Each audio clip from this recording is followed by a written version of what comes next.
আজকে আমার এই ছোট্ট মেয়েটাকে ভ্যাকসিন দিয়েছে, কত যে কষ্ট তা শুধু মাই জানে। আর ভাগনার হচ্ছিল মামা ভাত, আমার দেওর দিচ্ছিল আর আমি আশীর্বাদ করছিলাম। এখানে বর মেয়েকে নিয়ে ঘুরছে, কেননা ও খুবই কান্নাকাটি করছে। আর আজকের দিনেই ছিল পূর্ণিমা আর পুজোও ছিল, একসঙ্গে সব কিছু ছিল। হ্যালো বন্ধুরা, গুড মর্নিং। তোমরা সকলে কেমন আছো? আই হোপ যে তোমরা সকলে ভালো আছো। আমিও তোমাদের ভালোবাসে ভালোই আছি। দেখো, সকাল সকাল আমার সোনার মুখটা নিয়ে দিনটা শুরু করলাম। মুখটা দেখিয়ে আমার সোনাটা দেখো লাইট দেখছে তাকিয়ে তাকিয়ে। তো ও শুয়ে শুয়ে না সবসময় এরকম লাইট দেখতে থাকে। আর এখন থেকেই অভ্যাস হয়েছে, মানে পুরোপুরি 1 মাস হওয়ার আগে থেকেই ওর গায়ে কিচ্ছুই দেওয়া যায় না, মানে জন্মের পর থেকেই রীতিমতো গায়ে কিচ্ছু দেওয়া যায় না। সব কিছু ও পা দিয়ে ঠেলে ঠেলে ফেলে দেয়, জানো না। এতটা পা দিয়ে ঠেলে ঠেলে পুরো জেগে থাকলে ওর গায়ে কিচ্ছু রাখতে পারবে না, সব ফেলে দেবে জানো। তার জন্য আমি তোমাদের সাথে এই ভিডিও ক্লিপটা রাখলাম আর কি, যে দেখো কত বড় দুষ্টু হয়েছে এইটুখানি বয়সে। তো যাই হোক, তোমাদের তো আগের ভিডিওতে বলেই দিয়েছি আমার বেবি গার্ল হয়েছে, তো তাই একটু শেয়ার করলাম তোমাদের সাথে। আর আজকের দিনে যেন আমাদের বাড়িতে পুজো আছে আর মেয়ের ভ্যাকসিনও আছে, দুটোই একদিনে পড়েছে। পূর্ণিমা পুজো মানে আমার আতুর উঠে গেছে, আর আতুর উঠে গেলে না আমার শ্বশুরবাড়ির নিয়ম হলো সত্যনারায়ণ পুজো দিতে হয়। ওর জন্য আতুর উঠে গেছে, আর আজকে ছিল সত্যনারায়ণ পুজো বাড়িতে। দেখো সেই পুজোরই আয়োজন চলছিল। আমি তো কিছুই করতে পারবো না, কারণ আমার বাচ্চা ছোট, আর আমি সারাদিন না খেয়েও থাকতে পারবো না। পুজোটা ছিল সন্ধ্যাবেলার দিয়ে, সারাদিন না খেয়ে থাকতে হতো, তাই বরই থেকেছিল না খেয়ে। আর বর দেখো মেয়েকে নিয়ে ঘুরছে। মেয়ে ভ্যাকসিন দিয়েছে না, প্রচুর কান্নাকাটি করছে ব্যথায়। আমার ভীষণই কষ্ট লাগছে জানো। প্রথম ভ্যাকসিন তো আমার খুব কান্না পেয়েছে, মানে আমি কান্না করেছি রীতিমতো। জানোই তো যে মাদের কতটা কষ্ট হয় বাচ্চার কান্না দেখে। আর ও অমনভাবে কান্না করছিল, হা করে কান্না করছিল, আর হাঁটা কিছুতেই বন্ধ করছিল না। আমার যে কী কষ্ট হচ্ছিল জানো না। আর বর দেখো পুজো হচ্ছে, উপোস আছে, তাও মেয়েকে নিয়ে ঘুরছে জানো। মেয়ে এত কান্নাকাটি করছে, তো ভালো লাগছে না, কি করব। কিন্তু ভ্যাকসিনটা দেওয়াও তো আমাদের রেসপন্সিবিলিটি বলো। তো একটু তো কষ্ট করতে হবে, কিছু না দিলে কিছু পাওয়া যায় না তেমনই। কি করবে বলো, একটুখানি বাচ্চা মেয়ে। আর বিছানাটার অবস্থা দেখো, এখন বাচ্চা ছোট, এখন না এরকমই থাকবে। ঘরটা পুরো অগোছালো, সময়ই পাওয়া যায় না। বাচ্চার পিছনেই আমাকে সময় দিতে হয়, তাই সময় পাওয়া যায় না জানো তো। এখন দেখো ব্রাহ্মণ চলে এসছে, আর পুরোহিত পুজো করছে। আমার শাশুড়ি মাও বসে আছেন, উনিও উপোস আছেন। আমি প্রত্যেক মানে বাড়িতে পুজো হয়েছে আর আমি উপোস থাকিনি এমন দিন কোনো দিনও দেখতে হয়নি, কিন্তু এই ফার্স্ট টাইম দেখতে হচ্ছে মেয়ের জন্য। কেননা মেয়েকে আমি সামলাবো, তারপরে ও ব্রেস্টফিড করে, আমি না খেয়ে থাকতেই পারবো না, আমার মাথা ঘুরাবে। এমনিতেও প্রচুর খিদা পায়, তোমরা জানো যারা ব্রেস্টফিড করাও ভীষণ পরিমাণে খিদে পায়। এই খিদে নিয়ে না সারাদিন না খেয়ে থাকা কষ্টকর, তারপরে গ্যাস হয়ে যাবে, সেটা আমার বেবির জন্যও কষ্টকর। মানে আমার এখন যা যা সমস্যা হবে, যেহেতু বেবি ফিট করে, বেবিরও কিন্তু সেই সেই সমস্যা হবে। ওর জন্য সেইটা ভেবেই কিন্তু আমাকে মেনে নিতে হয়েছে সবটা। তবে আমার কোনো আফসোস নেই। দেখো মেয়েকে নিয়ে আমি বসে আছি, যত সময় ধরে পুজো হচ্ছে আমি মেয়েকে নিয়ে কোলে নিয়ে বসে আছি। ওকে কিছুতেই শোয়ানো যাচ্ছে না, শোয়ালেই ভীষণ কান্নাকাটি করছে, পাটা নাড়া খেলেই কান্নাকাটি করছে।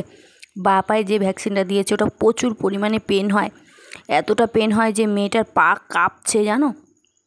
শোয়াতে গেলেই ব্যথায় পা কাঁপছে, তাই আমি শোয়াতে পারছি না। আমি কোলে নিয়ে অসহায়ের মতো বসে আছি, কিছু করতেও পারছি না। ঠান্ডা সেক দিচ্ছি।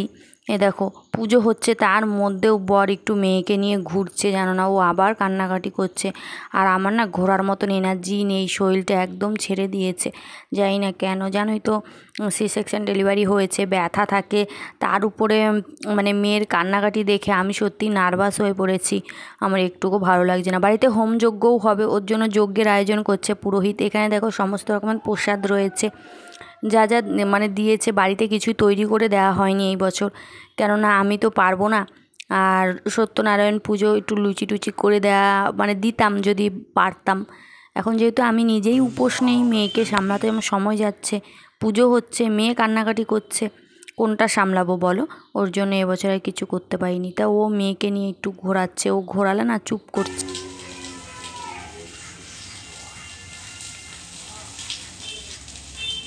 তো ভগবানের কৃপায় সুন্দরভাবে পুজোটা কমপ্লিট হয়ে গেছে।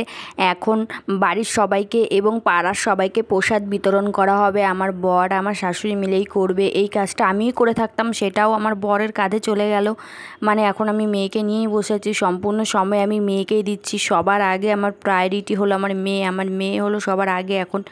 এখন প্রসাদ আমার বড়ও দিতে পারবে, না হলে বাড়ি বাড়ি প্রসাদ আমিই দিতাম।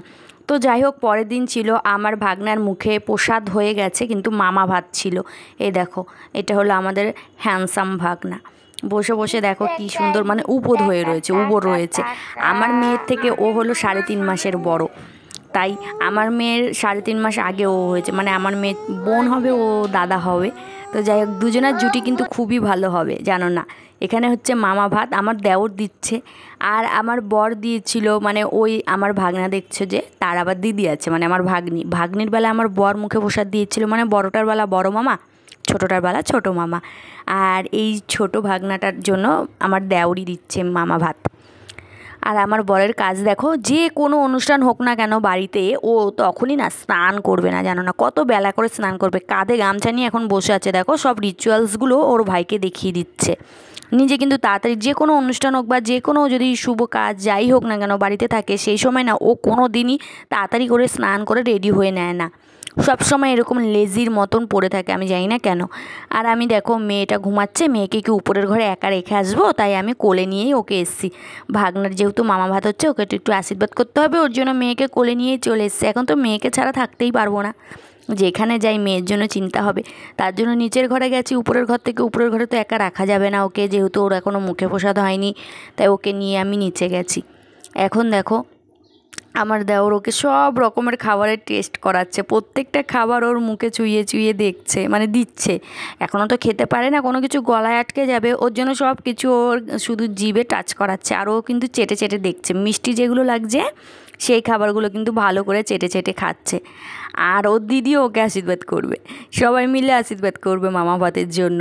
আর আমার ভাগনাকে দেখছো যে কেমন লাগছে অবশ্যই জানিও। ওদের জুটিটা খুবই ভালো হবে, ভাই বোনের জুটি আর কি, পিসি আর মামার ছেলে দুইজন, মামার মেয়ে আর পিসির ছেলে দুইজনে মিলে। এখন সবাই ওকে আশীর্বাদ করো। আমার বড় দেখো স্নান টান না করেই আশীর্বাদ করে দেবে, কি করবে বলো, এরকমই তো করে, আর কিছু বলার নেই। আমি করব, ওর দিদি ছোট্ট দিদি আছে, ওই দিদিটাও আশীর্বাদ করবে। আবার ওকে দুধ ভাত খাওয়ানো হবে। মামাবাড়ি ওই যে সবাই বলে না, তাই তাই তাই মামাবাড়ি যাই, মামাবাড়ি ভারী মজা, কিলচন নেই, সেরকম হয়েছে দশা। তাই দুধ ভাতও মামাবাড়ি যেমন দুধ ভাত খায়, এই যে মামা এখন আশীর্বাদ করছে, তারপর করবে মামি, মানে আমি আশীর্বাদ করব।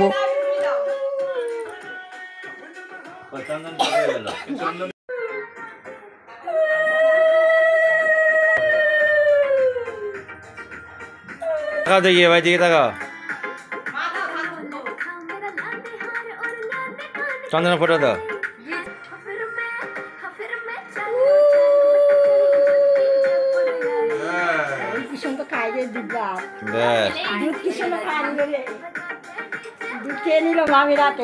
आशीर्वाद कर दाও। দেখতে পাচ্ছি আমার শাশুড়ি মা বললো যে মামির হাতে দুধ ভাত খেয়ে নিল, মানে মামি তো দেয় দুধ ভাতটা। এই যে মা এখন এসছে আশীর্বাদ করতে। আর আমার বর তো শুধু আমাকে বলছে এই করো ওই করো, চন্দনে ফোঁটা দাও, আশীর্বাদ করো, মানে আমি কিচ্ছু জানি না, ও আমাকে শেখাচ্ছে। আর শাশুড়ি মা এখন আশীর্বাদ করবে, তারপরে ওরা এই যে ছোট্ট দিদিটা আশীর্বাদ করছে দেখো।